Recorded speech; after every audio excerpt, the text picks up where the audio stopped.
Welcome back to PDXCON 2018. We're here to talk some board games because that is one of the announcements we've done today, and it's going to be great fun. We actually have some physical copies of the board games here, and with me I have Luca Kling. Hello. Product marketing manager at Paradox and marketing manager for the board games. Exactly. I have Magnus Lissell, business developer. Hi guys. And then we have the very designer of Crusader Kings, the board game. I'm gonna let you introduce yourself because you're such an important person. All right, thank you. Yeah, my name is Thomas Hernstam. I'm the lead designer for the Crusader Kings board game. I'm also one of the founders of Free League Publishing, who's making this game and publishing it, and together with Paradox. I also have a background here at Paradox. I used to work with the computer game as a brand manager and then a product manager for Crusader Kings 2. So I'm quite familiar with the game and the brand, and really been longing for quite some time to turn that great game into a tabletop game, because that's really where my passion lies. Fantastic. So we've prepared a bunch of questions. If I see any good questions in Twitch chat, I'm gonna let you guys just I'm gonna grab them if I see them. If I see any good ones, so be on your best, okay? So first, I'm gonna talk to you guys. Why board games? I mean, we're a computer games company, so why are we doing board games? Can I start with a very simple Sure, answer? Because they're amazing. Yeah, Good absolutely. answer. And I mean, at Paradox, we all like board games, so that's not a good reason for it, right? Yeah, absolutely. But the main reason is because you guys have been requesting board games for many, many years. So that's the main reason, I would say. And also, it's board games is our PC games are perfect as board games as well. So it's like a logical next step for our products, I would say. Because the original Europa Universalis was based on the original Europa Universalis board game, which makes it really funny that we're now making a Europa Universalis board game based on. It's like a loop of just craziness. And of course, our other grand strategy games are also from that original base. Sure. So all of them just goes perfectly back. Yeah. So then comes the question: how is Paradox involved in this? What do we bring to the table? How are we involved in making these games? Right. Well, we're not gonna be involved in making the board games per se. We license our IPs to great companies such as the Free League here.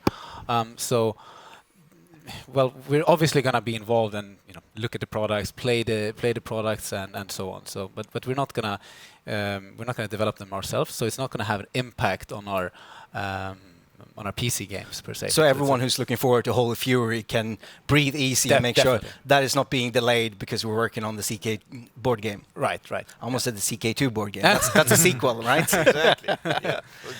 Yeah. So what board games can we expect? We've already announced some of them, but let's rehash them because we did the announcement show very early in the morning, Swedish time, and the Americans are just starting to work out. Probably, maybe not. I don't know. But they're starting to wake up. Yeah. And so, what can we expect other than the aforementioned Crusader Kings board game, which we're gonna come back to that because we have more questions about that. But we have some things here. Yes, but I won't start with these things. I will actually start with something else. We announced 4 board games in total today. The first one being City Skylines. City Skylines with City Skylines, we're really trying to have the feeling of building your own city on a tabletop. You actually have 3D buildings that you use. You're building a city together with all the other players, and then you're trying to make points out of each other. So you're playing lobbyist groups, you're getting money for that, and whoever collects the most money by building the most efficient city and satisfying the most people will actually get the win at the end. Oh, fantastic! That sounds like a lot of fun, actually. Yeah, it is a lot of fun. It's a lot of fun to play. Definitely. I think people, when they heard City Skylines board game, first off, how does that work? Secondly, is that any fun? And of course, the goal is to make it fun. But I hadn't actually heard how it's played before. I'm literally learning everything as we're going. So I'm very excited for this. But we have some physical copies of things. Actually, so the next one that was announced is Hearts of Iron, the board game. We have a physical box. We have a physical box. So this one is in early alpha. So far we have box and the maps, and we have like the base mechanics that will be in the game. But we're now actually finalizing everything, bringing it to an alpha, then playtesting it also extensively with the developers. So they will be involved in the playtesting of it, making sure that it's on-brand and you get really the Hearts of Iron experience. Yeah. And once that's done, come on, we're going to the next Hearts of Iron expansion for this one. What? Which will add actually to the European Central Theater, or Western Theater, the Eastern Theater. So you will be able, with this box, to play Germany, France, the UK, and Italy. And with this one, you add Russia or Soviet Union and Turkey. These can both be played separately as standalone games, but you can put them together to a gigantic map. And we're also looking at having future expansion that will add the Pacific, the US, and everything into this game. So far, I haven't seen a table that will fit all 3 boxes on one, but I'm pretty sure there will be some out there. Cool. Fantastic. And then the third one, I didn't bring a box here, which is actually a little bit further in development, but has a more rudimentary. Whoa. I think people will recognize some of this. Yes, let's see if we can just cover Luca. Yes, thank you. This is the EU. This is the map for the EU board game, which we are now breaking. Oh God, no, no, Yeah, tape. let's not break it, guys. That's fine. Okay, There's this tape one. on it, but whatever. Okay, Right. this one will actually be a 4X experience. So you will explore the new world on the side. You will exterminate your enemies or conquer them. You will exploit trading posts that you can engage with all over the map. And you will. What was the last one? Explore, exterminate, exploit, and research. Perhaps, yeah. Yeah, it was research, but fancier It's not word. an X, but okay. Fancier word for research. And you will be able to have, like in the game, ideas that you can add to your nation to actually individualize what you're going to do with it. I will tell them you broke the game. It's okay. It's just losing a little bit of tape. In this one, you will actually play 2 to 5 players. Playable nations will vary from scenarios and can actually be choosing yourself.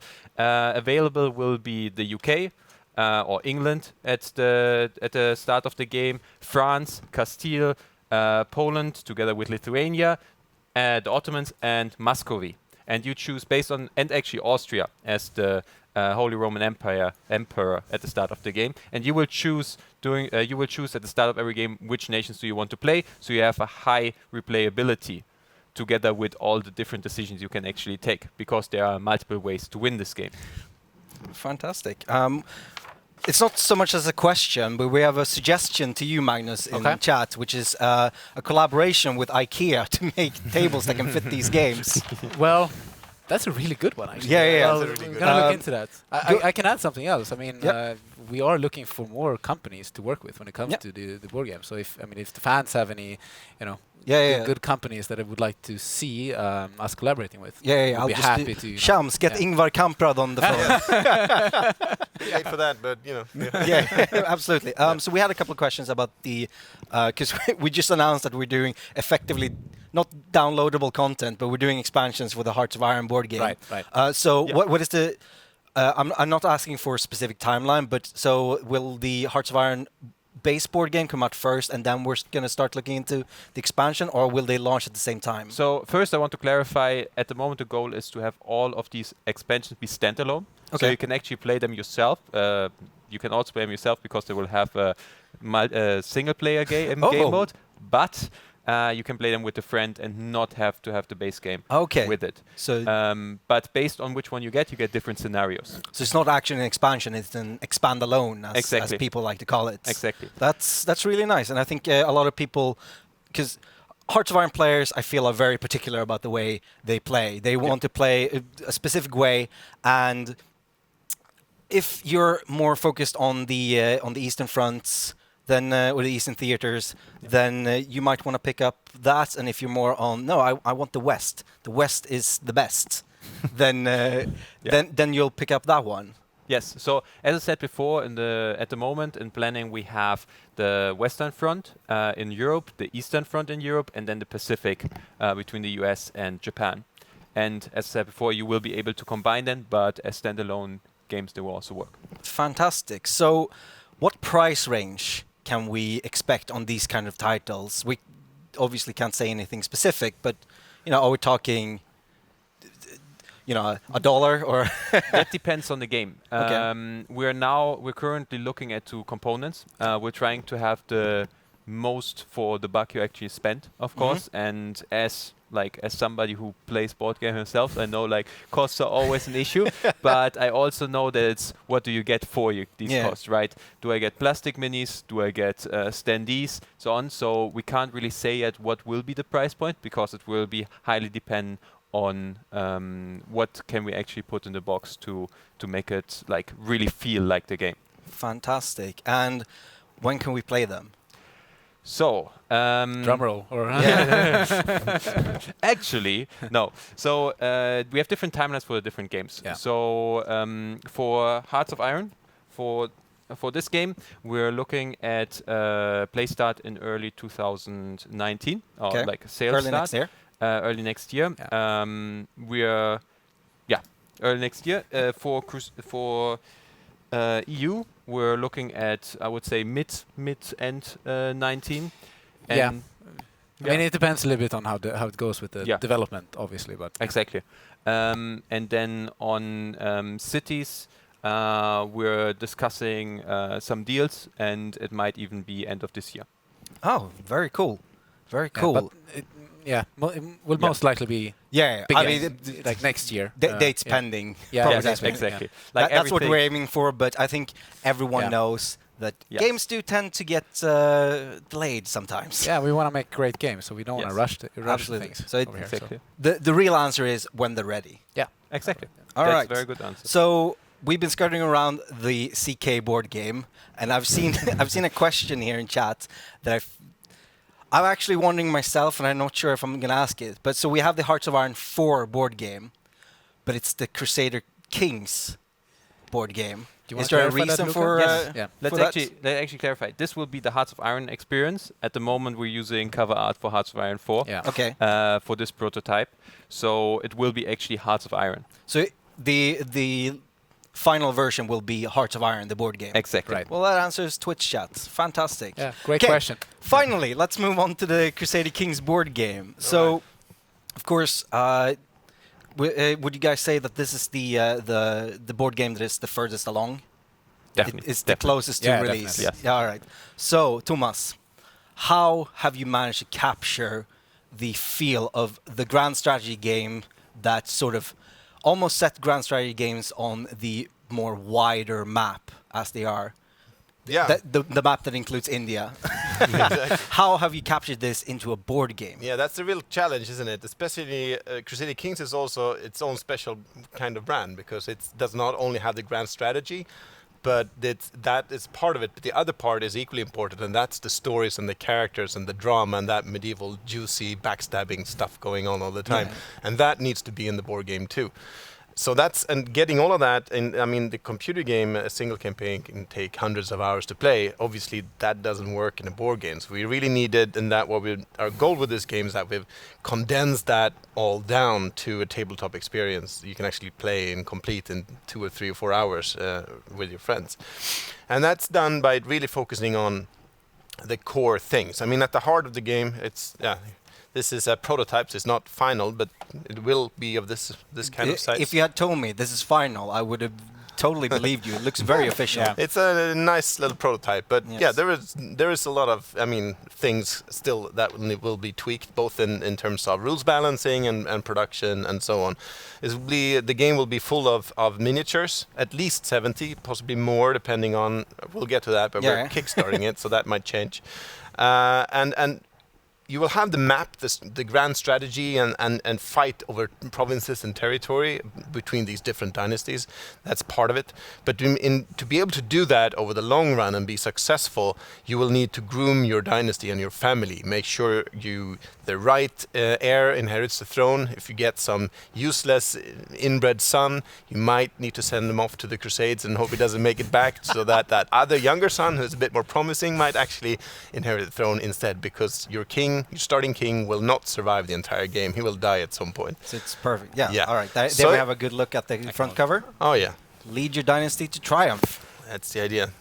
So yeah, and so that's the way it works. Core things in the gameplay are actions, events that you trigger by playing actions, and traits for the different characters, which will have a very direct effect on whether you succeed with your actions or not.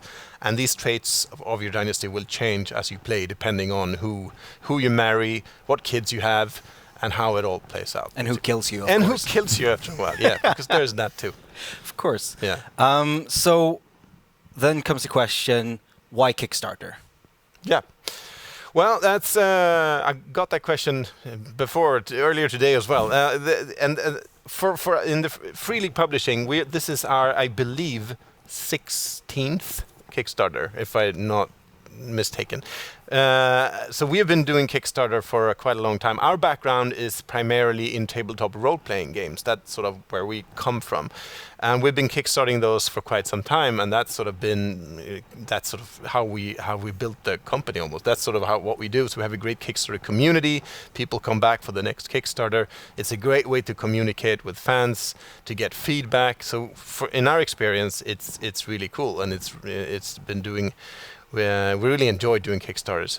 So for us, it was just natural to do it here for this project as well. Of course, it's a little bit different because it's for Crusader Kings. We're doing it with Paradox support and so on. But for us, it was like just a natural thing to do. And Paradox didn't object, so we did it. Sounds amazing. Having actually done a Kickstarter before for a board game, I have to say Kickstarter is the best way to get the best components you can put into the game. Yeah. Because component prices go down with the number you can order. Yeah. And if you know you can order a specific number, you Sure. can have the best experience for the player. Yeah, so that's definitely it. I mean, and that goes for the games we have done previously as well. That of course, having a better idea of the number you will actually need to produce, that really helps, or compared to doing it blind, basically. So that's a real, very concrete benefit of kickstarting games like this. All right.